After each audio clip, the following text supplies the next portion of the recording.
that taking care of our customers, providing them the value that they need from a rental standpoint. And we're a very small company in comparison to many of the, a couple of the other rental companies that we're normally compared with.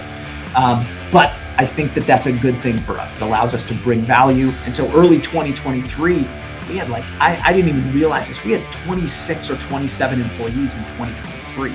And we weren't even doing the same amount of revenue then that we are now. And so in doing that, I was trying to fix process with people. I didn't, and again, I was inexperienced. I didn't understand how to do it right.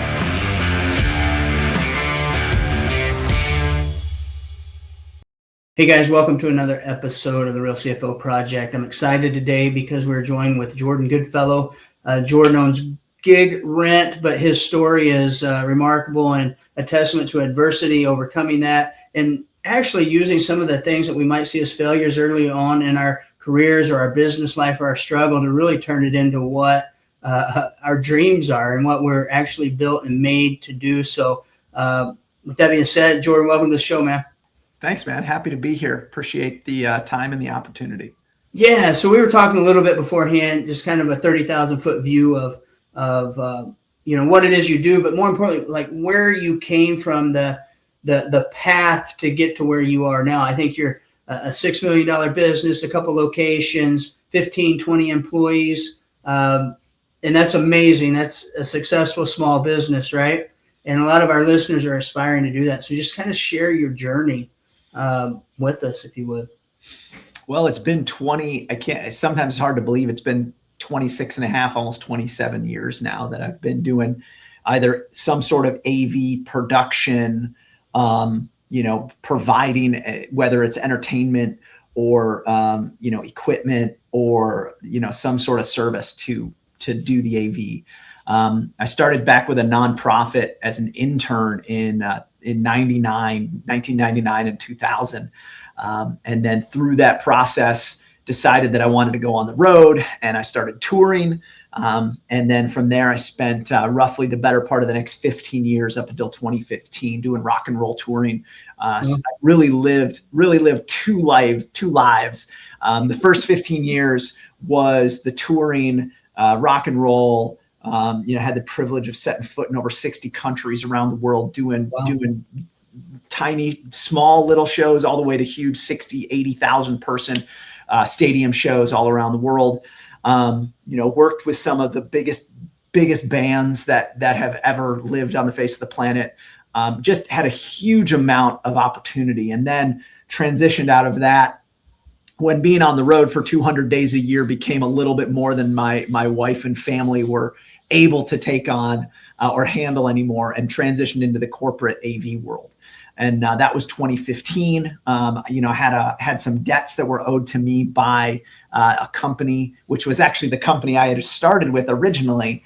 They owed me about $30,000. And I said, hey, listen, I sold these projectors to you 2 years before. Trade me back these projectors and we'll wipe the debt clean. And they thankfully said, okay, we'll do that. It had been 8 months of being owed this money. At the time, my wife said, hey, let's sell it. Let's get our money back and just be done with it.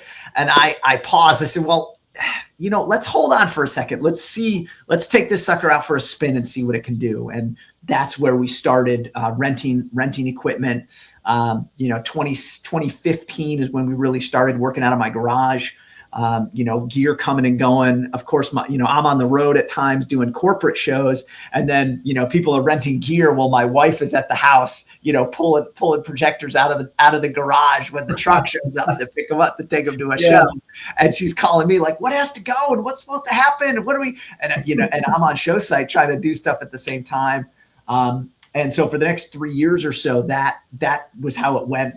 Went into a couple of storage units and then started to slowly grow from there. Realized in 2018, I had to choose, did I want to be a freelancer or do I want to run my business?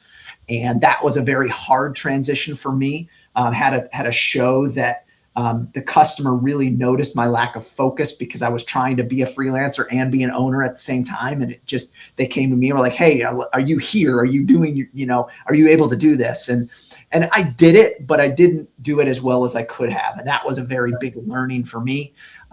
When that transition happened, and it's like, listen, you're either A or you're either all in or you're not. You can't do both after a certain size.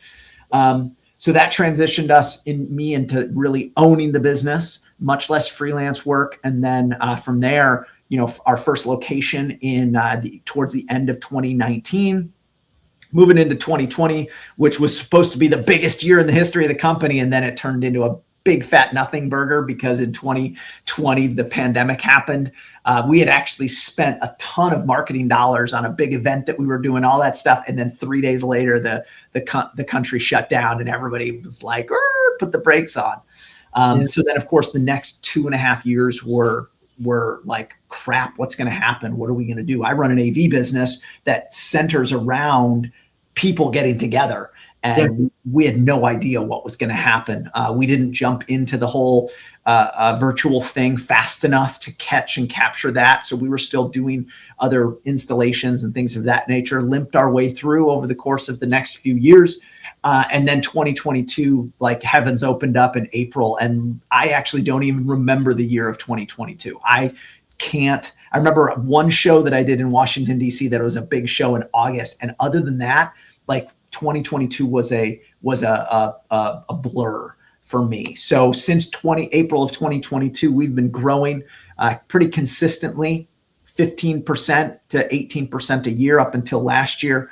Last year we had some transition, learned some hard lessons about events that are not really our fit, and had to scale those back. And so we had a bit of a down year last year in comparison to our growth years, but it's really helped us recenter the business into what we know we're best at: the rental, the taking care of our customers, providing them the value that they need from a rental standpoint.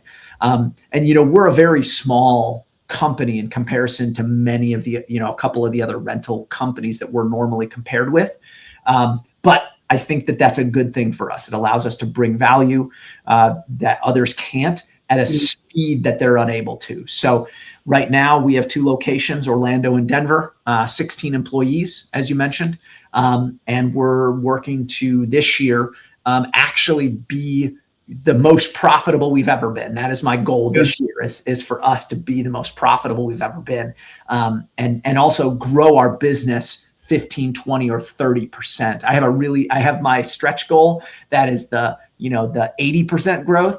But in reality, I'm looking for that 20% growth where we're able to create a consistent revenue stream. We've already shown that what we do is consistent. Now it's time to grow it. And that's where we're at in the cycle at the moment. That's awesome, man. So, a couple of things that hit me when you kind of sharing that journey was family, right? I mean, you were on the road 200 plus days a year. I'm sure you've got some amazing stories. That's for another episode, I'm sure, with some of these rock bands, rock and roll lifestyle, whatever it might be. But, family was important. So that family kind of triggered or influenced you to kind of reprioritize and shift things. And then when you did, and your wife wanted to sell it, you had a vision of where this could go, and she supported that. So, I mean, it's just, sometimes as entrepreneurs and business owners, and I talk to them all the time, whether it be through client work or, people getting started, they've been in the game a long time. It really becomes consistent is when folks start focusing on family and their faith and their fitness side of life. Business, the finance side tends to work out okay, right? And it sounds like that's kind of it was tough. You went through some adversity, challenges, and obstacles that you overcame together, but ultimately, that's kind of put you where you are today. So that's remarkable. And your wife's still involved in the business? She is, less than what she was. I mean, ultimately, right now, we have been incredibly blessed to be in the position where she doesn't have to have a separate job. Yeah. And she's at home, she homeschools and, takes care of the house and those things. But she really, in a lot of ways, is like an advisor in of an advisory capacity. She is 50% owner of the holding company that owns Gig Rent as a, because we're obviously, I say obviously, we're looking to grow more businesses as our, long-term investment strategy, what we want to do versus, some people have real estate. I'm a business guy. I love doing the work of business and figuring out how to sell and how to create value and things of that nature. So that's our goal, is to grow that. But she's always working with me, at home at 10, 11 o'clock at night. Hey, here's what we're doing staffing wise. Here's what we're doing financially. Here's the moves I'm making, that we're trying to grow the business, and then giving feedback and, knowing the markets and knowing what we're doing as a company, to really help me hone in our vision and our goals for the company to grow it. Yeah. How, when COVID hit, right? I mean, you're in the industry that just got rocked. I mean, the hospitality, the audio visual, the concerts, I mean, nothing was happening. Yep. 2020, 2021, it was shut down. And even the states that were operational, they had restrictions on performances or get-togethers. And, the bigger states that put on a lot of the bigger shows and do a lot of stuff that people want to travel to events to, they were locked up. Yep. How did you navigate that from not only a business standpoint, but internally, yourself and with your wife and your family? Because that had to be very challenging. And I think you mentioned to me that was actually a turning point in your business, right? Yeah, it was. I mean, I would lie if I said it wasn't scary. I was scared out of my mind for quite a while. One of the things that happened was I had just engaged a coach, my first real coaching experience in December of 2019. And we had just started a relationship. We talked today. We still talk on an almost weekly basis. And he and I walked through, what do we want the business to do? What were the critical things around, the dollars, the functionality of the business, all the stuff that we needed to do as a company. And then we looked at, I decided, okay, I'm not going to lay any of my team off. I don't want to do that. That's not my goal. Most people would say the initial thing is get rid of everybody. I had one employee that came to me and told me, he said, hey, I don't want you to have to lay other people off. We had about 6 employees at the time. He told me, he's like, take my salary down 90% and I'll stay on, I'll keep working for you. And so for like the next 2 years, he was making, 10% of his normal salary. He was like, yeah, I'm good. Like, don't worry about me. And that was a huge thing for me because it allowed me to keep my other employees at their normal salaries. At one point in time, we did have to look at, transitioning people into a more subcontractor role, on-demand role, so that I could maintain paying them on an as-needed basis, which we did do to help us save some money. And that happened, but we still continued to employ them and work with them when we needed them. That was just a planning thing, looking at the money, talking with our vendors. I mean, I had $500,000 of receivable or of payables at the time of when that happened, that I didn't know how I was going to pay, because obviously we were going to be depending on money coming in of shows that were supposed to happen that never did. I mean, I had a job, I had a truck on its way to Orlando for a conference that they canceled the conference when the truck was almost all the way there. And the customer that I had didn't have a cancellation clause with their customer. So I could either hold it to them and say, well, this is our cancellation clause, or I could be, the nice guy and say, okay, I understand, I'm going to work with you. And so we went in and worked with everybody that we could, that owed us money, that we owed money to, and, slowly just worked it out. I mean, everybody in the industry came together and worked it out. Now, there are some in our industry that had a idea that somehow everyone forgave debt, or people forgave their debt. Nobody forgave my debt. I paid every dollar back and even took on debt so that I could pay everybody what they were owed. Unfortunately, I have somebody who to this day still owes me over $100,000 because they believed that, I should have forgiven their debt for COVID, and that the debt was paid, should have been because other people did.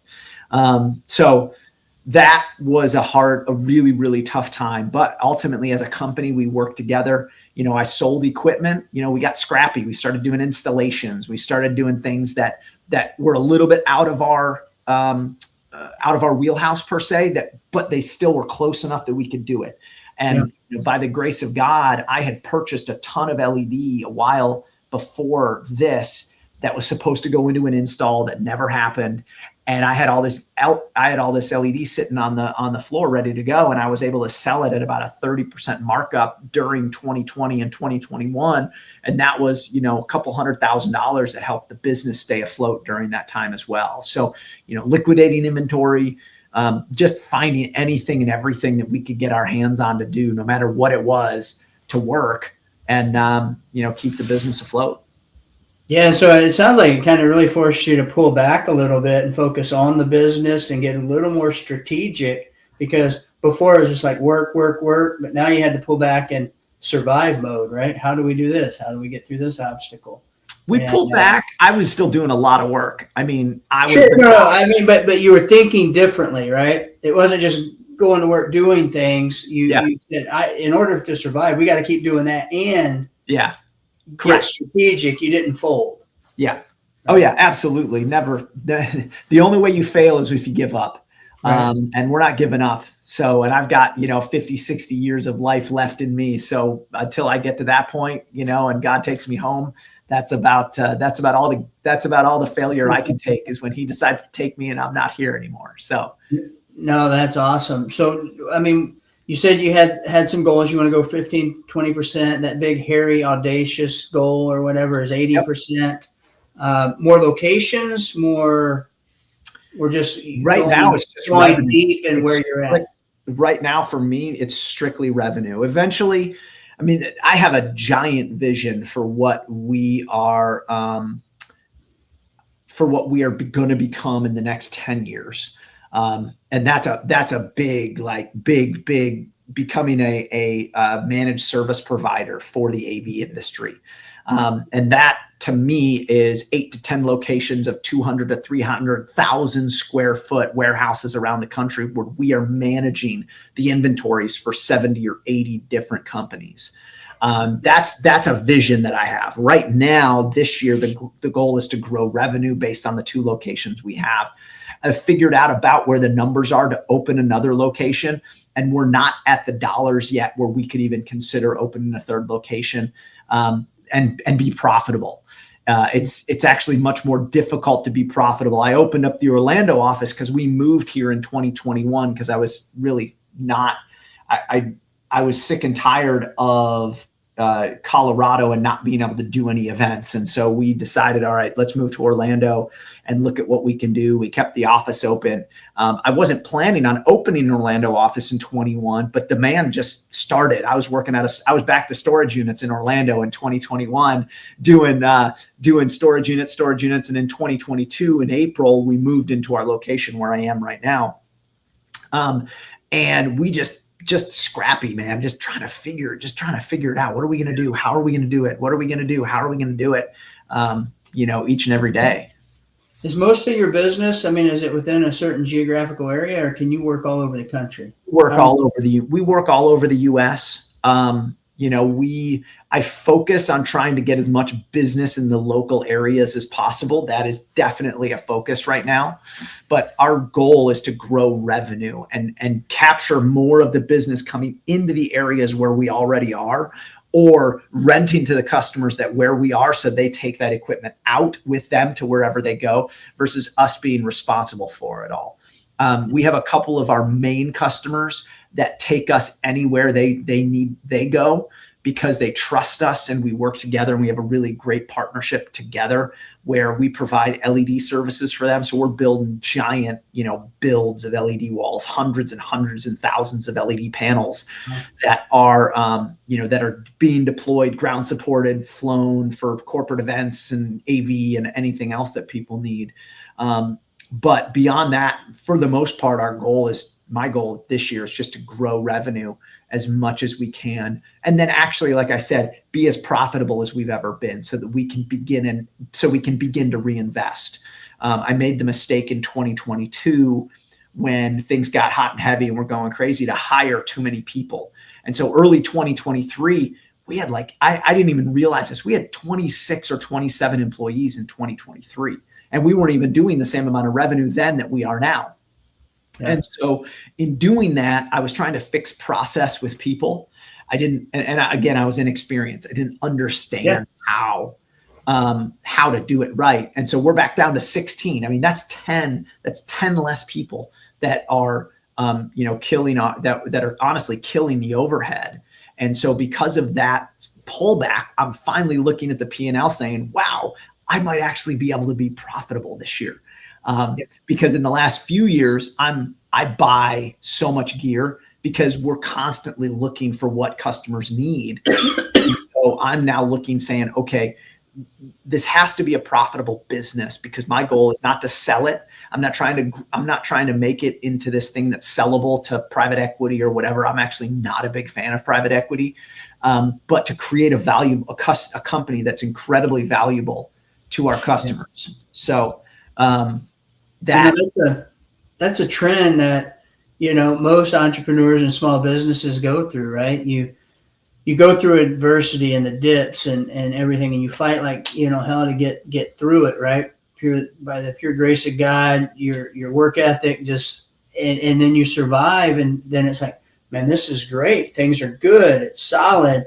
It's like, man, we're just going to keep this ladder climbing. So I'm going to get this piece, that employee. And pretty soon you're like, you know what? I did all of this instead of spend some time on the systems and the processes and everything to do more with less. And so then it forces you into that other, that uncomfort area where you're not comfortable anymore. Say, I've got to find a solution for this. And then you kind of, work out the systems and processes, become efficient. Focus on every dollar and the return that comes with it. So, no, that's awesome. It sounds like you're on the right track and you have a vision of where you want to go. A lot of our listeners and folks that, listen to the show and follow us, they're small business owners, maybe just getting started. Maybe they've been in business 10, 15 years and they just don't feel like they're winning yet. And I don't know if that's ever a feeling a true entrepreneur has. If they're winning, they may. Me, I think most of the time I feel like I'm behind. I had a conversation with this guy. He's got a $2 million roofing company today. He pays himself $150,000 in wages, got some cash flow issues. I said, bro, you've been in the game 6 years. You're winning. There's a lot of businesses that don't, but it's that always like, what am I missing? Can I do more? I'm not winning. It's funny you say that. I was talking to my coach about that this morning, and we, of course, I'm sure you're familiar with Andy Frisella and the power list and the ideas of the things that win the day. And my coach and I were talking about that today. I don't call it the power list, but I actually taped it on my wall right here, right next to me, that says, what makes today a win? And the things that if I do all of those every single day, that's the win. And instead of basing it on the money in the bank or basing it on the do I feel as if I did it, I'm recentering the things that I do so that this is the win. And so now looking at that, I can say every day, boom, check. Yeah. All right, I'm good to go. I won today. And this right here will help me win in the long run in everything I'm looking to do. I love it, man. It's a long-term vision, short-term focus, right? I think so many entrepreneurs I talk to, and I was there. I think you probably were there too. We're doing the work and everything, but we want out here, right? We want to get what that vision is, but we don't even know what steps we got to take today and tomorrow to get there. So if you actually say, here's the vision, and you work backwards and say, these are the 5 things that I have to do today, and you get 3 out of 5, 4 out of 5, maybe you get 2 out of 5. But if, like Andy says, if you win 4 days out of the week, you're batting over 500. Yeah. Yeah, that's Hall of Fame numbers, right? So right. Absolutely. And when we look at it and break it down in the simplest terms, things that are controllable instead of that big vision space out here, it becomes easily attainable, and you get focused and dialed into what really matters. And especially if you include not just business stuff on that list, right? You got to win in all areas, because if you're not winning in the faith and the family area, and you're not right internally, man, all that's going to be for naught, right? Yeah, absolutely. It's Yeah. if I can if I get this stuff done, there's actually 6 things on my list. But man, if I get those done 5 days a week when I'm in the office, and to me, Saturday, Sunday is like family, home, focus on days. So I could have 5 different things on Saturday, Sunday. That's my, this is a win for the day. That would be different on the weekends than would be on the week. But that right there, those are the things that make the daily walk a win. No, good stuff, man. Well, hey, where can people find you? They can find me on, I'm on Instagram and Facebook, Jordan Goodfellow, Jordan F. Goodfellow, one or the other. And then our company, Gig Rent or Gig Rent AV, depending on which platform you're on, LinkedIn, Instagram, Facebook, we're across most of those. We don't really do a huge TikTok stuff, but that's not our market. A lot of our stuff is LinkedIn. Especially, B2B stuff, because that's what we are. We're a B2B provider. We're not going B2C. So for us, we're looking to reach the people that are in the AV industry and that need our services so that we can provide them with the best possible service. Yeah. Hey, guys, I just say, Jordan's dropped a lot of good knowledge here, a lot of experiences that all of us as entrepreneurs go through. Be sure to look him up, even if you just want to follow him, maybe shoot him a message or something, ask him questions, because he's been through it, man. He's been through the good, the bad, the ugly, and everything in between. And right now things are up, and he's moving in the right directions. But also, if you're in the market for AV services out there, I'm sure he can help you out, or at least plug you into somebody that can. So be sure to connect with them out there on the interwebs, and appreciate you guys watching. Until next time, we'll see you.